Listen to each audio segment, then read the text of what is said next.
Hey ladies, good afternoon. I mentioned yesterday, I believe that we were going to come on and have a little chat about love versus fear or heart versus mind, that kind of thing.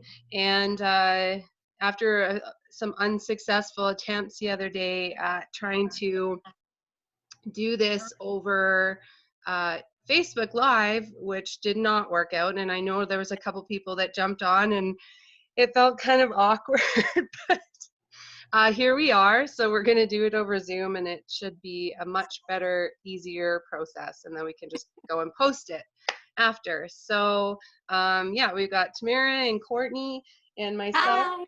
And Oh, there's my purple hand.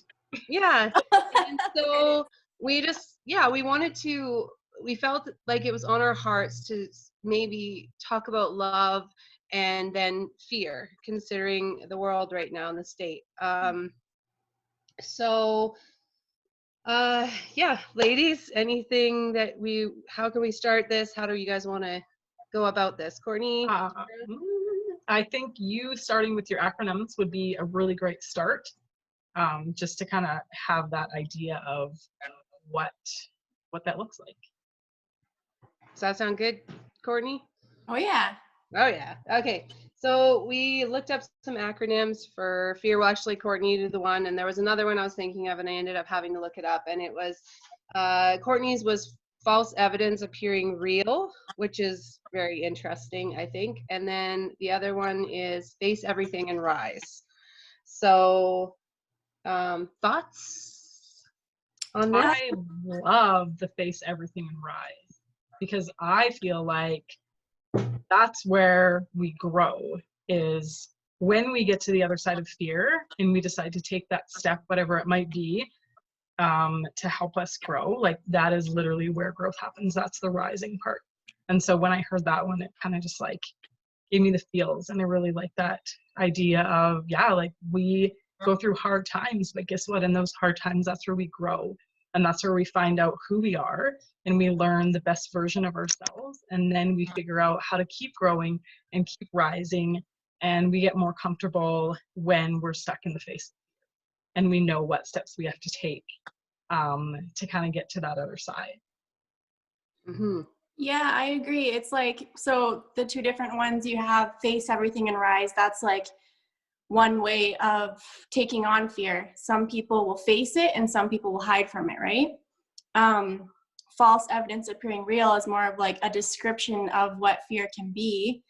But yeah, I think that also, like, talking about fear, it can also be, so Devin, you said fear versus love, or heart versus mind. Is that what you said?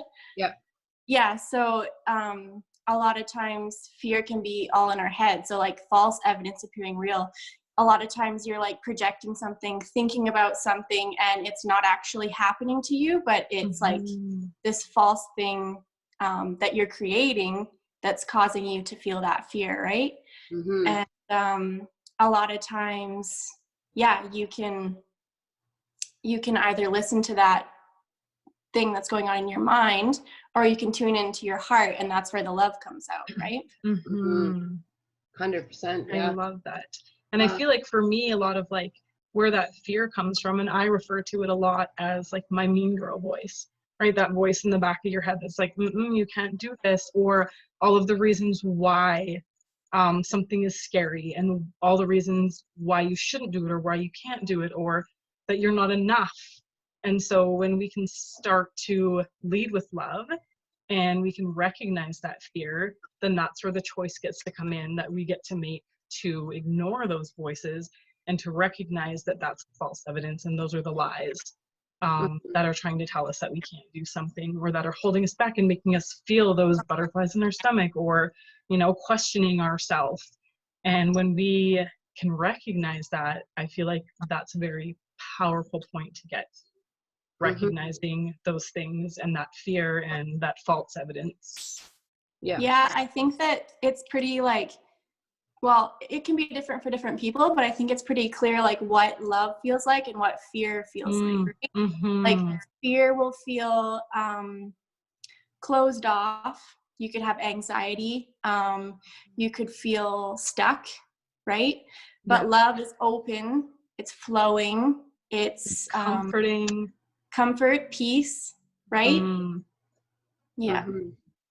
Yeah, well, and I think, well, the other day we kind of were talking a little bit, and we said something about the fact that, like, you know, for where we're at, you know, there's a piece of the creator in all of us. It's not um, like this is how I believe or see it is, and what I've been accepting into myself is that, you know, the creator, God, Buddha, whatever you want to call it, is not just on the other side and you're standing over here and you're separate.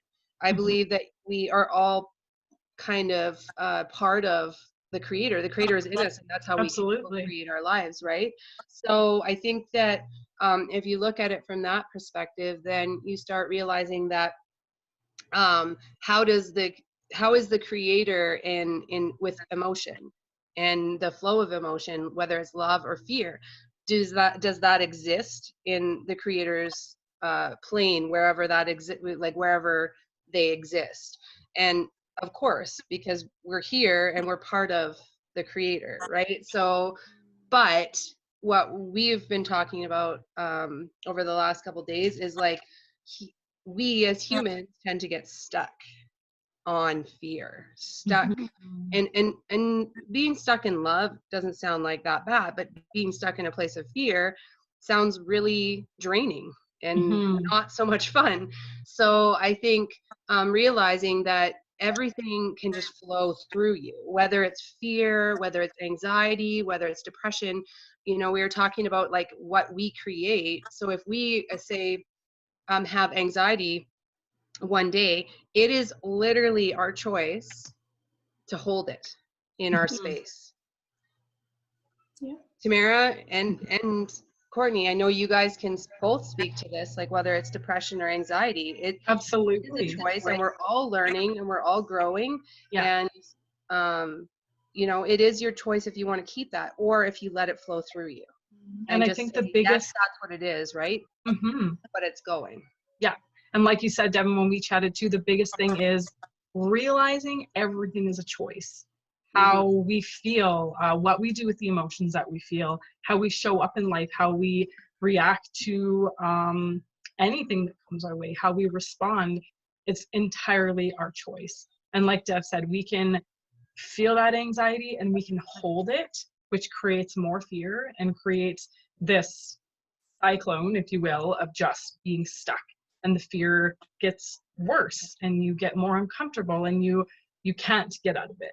But when we choose to recognize that feeling and just let it go, and then choose what we're going to place in that place instead, choosing happiness or whatever that feeling might be, that is love, right? So recognizing it, feeling it, acknowledging that it's there, and then letting it go and creating space for something good.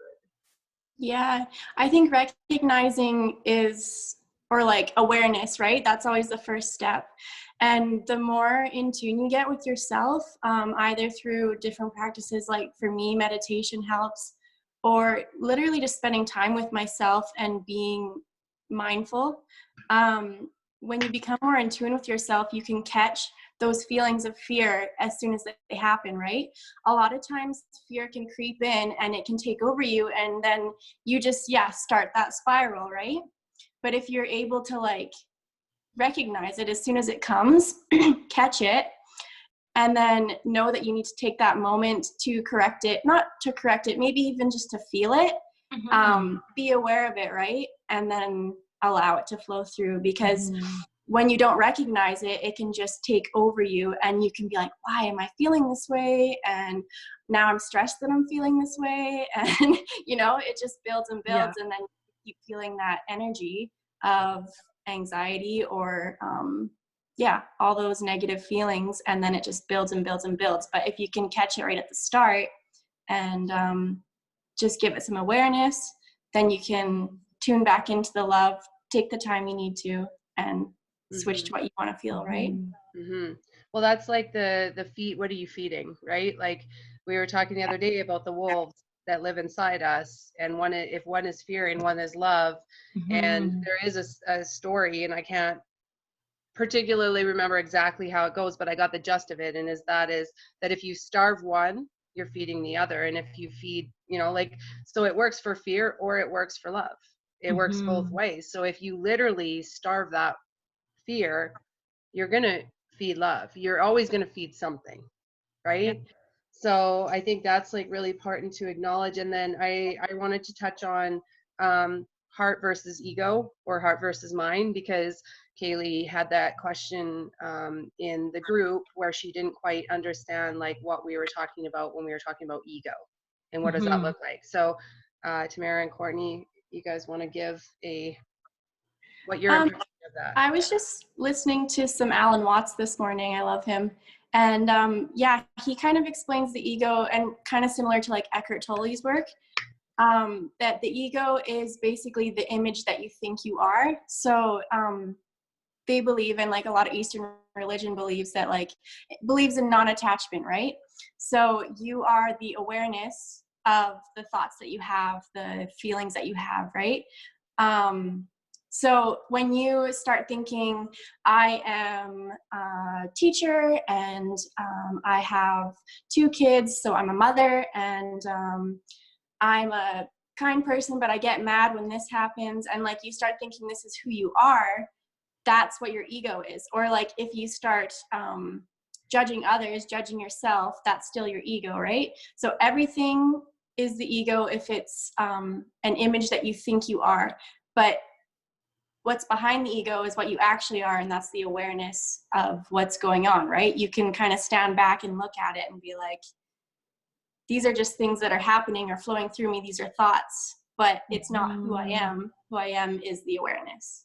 Yeah, I don't know. love that. That's I think that's beautiful. yeah, Okay. that's Yeah, beautiful. like Yeah. nailed it. Really glad I just didn't say anything. I'm just kidding. So when are you I starting don't, your book? yeah, I don't think that we can top that. Like Yeah, that was pretty much I exactly love what it. it is. So Yeah. hopefully that sheds some light on it. Like a lot of times, yeah, exactly what you're saying. Courtney and I was even mentioning to you the other day, I'm like, there might be like moments where you, uh, think that something should be happening a certain way. But if you were just to step back and look at the situation, and this actually flows into kind of the other thing, which is agency versus agenda. Mm. If you Mhm. like just step back and look at it, and you realize that, it's not really that big of a deal, and what is your heart saying about it? And your heart doesn't really care about time or that kind of thing. That's irrelevant, you know Mm. and I've had conversation with someone else this morning about some things, and we were talking about the intention. So this person is discussing someone else, and a relationship and that kind of thing, and I said, well, was it your intention to do this? So if and so that was that person's ego being offended in that moment, Mhm. saying you should have done things this way because this is the way I expected it to be done. But if you look at it from the other perspective, and I'm like, I don't want to go into too much detail, but then you start realizing that person did this out of excitement. That person did this out of passion. It was Mhm. never to ever hurt the other person. That would be ego. Ego is like definitely 100% the agenda of what you think that someone else should be doing. And a while ago, Courtney, we were having a discussion in your kitchen, and we were laughing really hard because I was saying how, isn't it funny? And I think I brought it up in another video, but isn't it funny how the tiger in the bushes, right? But it's not just to protect you. Then you want to convince everyone that you love that there's a tiger in the bushes and to keep them safe. And when I say tiger in the bushes, I'm literally talking about like arguing that blue is the best color. I mean, it You know? is really.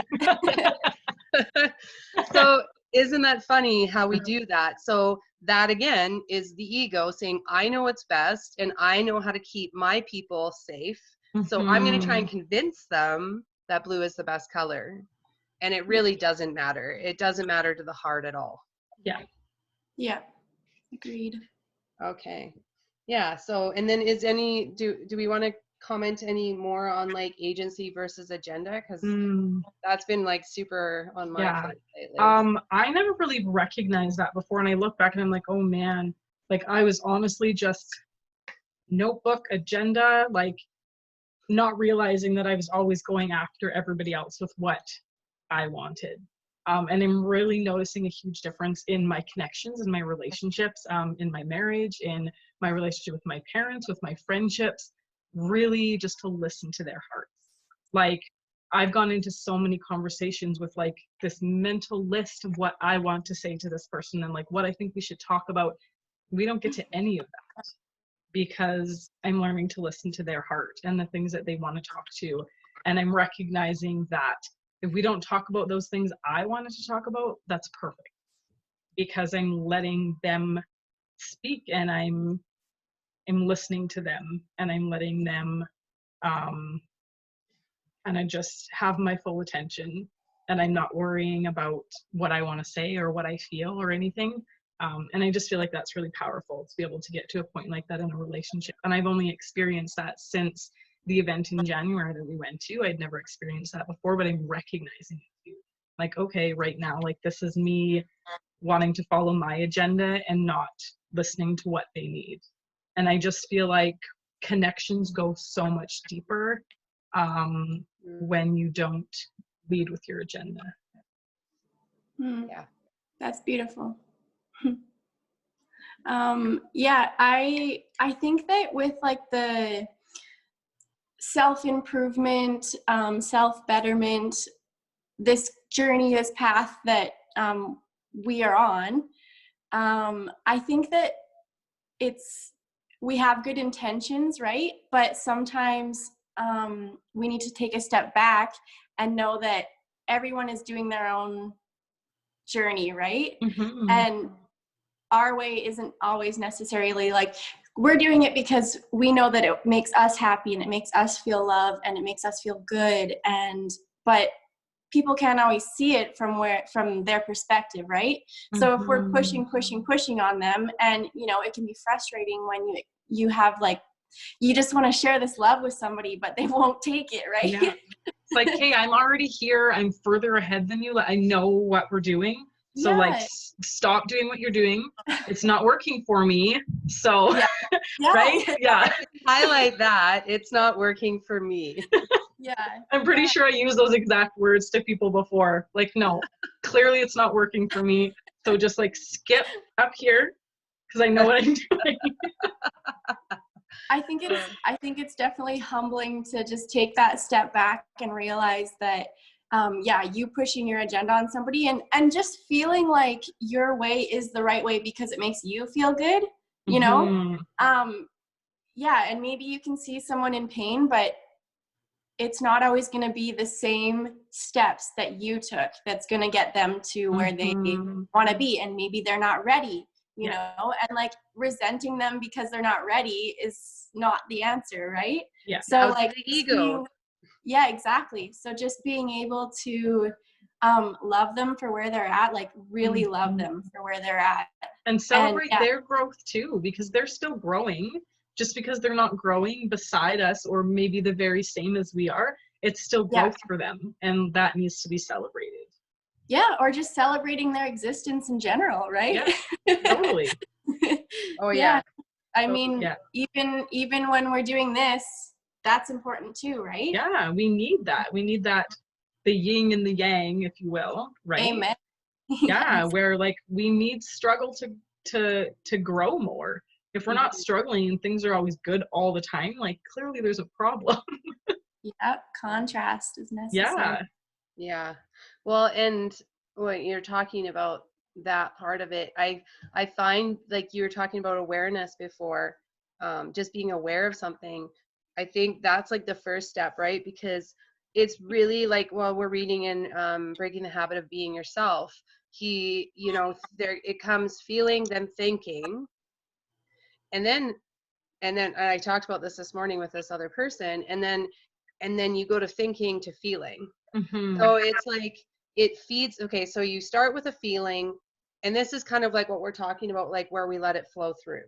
So Mhm. if you just said, I'm going to feel, you feel this way, and you think about it for a minute, you're like, okay, I'm done with that, and I'm going to let that flow through me. The problem is a lot of us, and he talks about it in the book, is that we get from feeling to thinking, and then we really start thinking about it, and we think of every single thing that has ever wronged us in that situation, in that relationship, whatever, and it feeds the feelings. Yeah.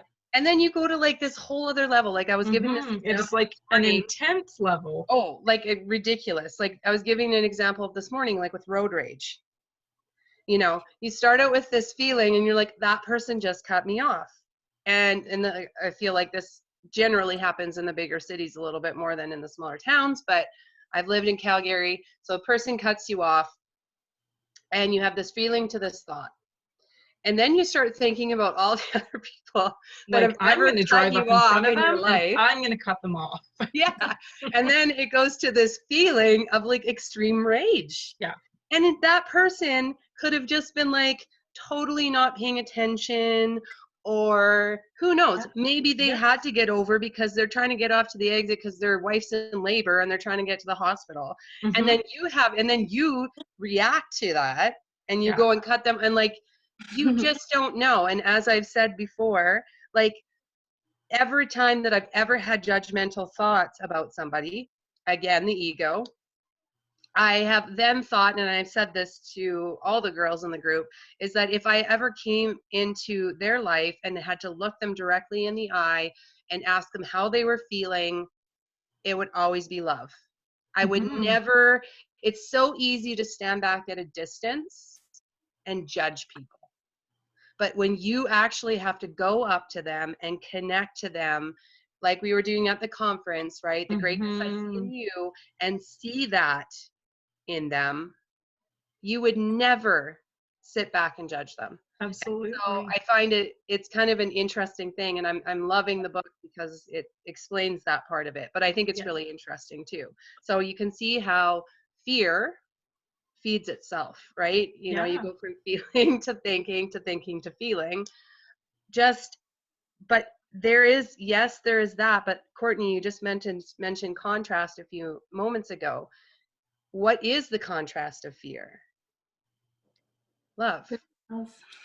So like is fear powerful, and can fear dominate, and is it dominating right now to some extent? Absolutely. But on the other side of that is love, and whatever you feed grows.